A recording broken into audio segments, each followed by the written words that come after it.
Hi everyone, আজকে আমি একটা প্রোগ্রামে আসছি লেক সাইডে। এটা হচ্ছে কুইন্স ব্রিজ 31-এ। তোমরা যদি আসতে চাও, অনেক সুন্দর একটা জায়গা।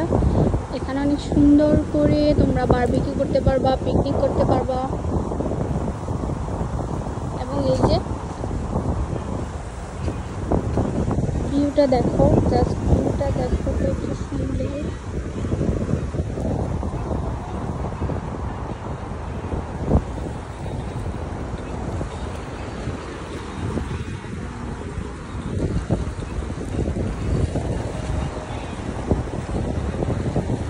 ওয়েদারটা অনেক ভালো, অত গরম না, বাতাস আছে ঠান্ডা ঠান্ডা, ভালো লাগতেছে। তোমরা চাইলেও আসতে পারো এখানে পিকনিক করার জন্য। অনেক সুন্দর একটা জায়গা। এখানে অনেক বাঙালিরা আসে পিকনিক করার জন্য, বারবিকিউ করার জন্য।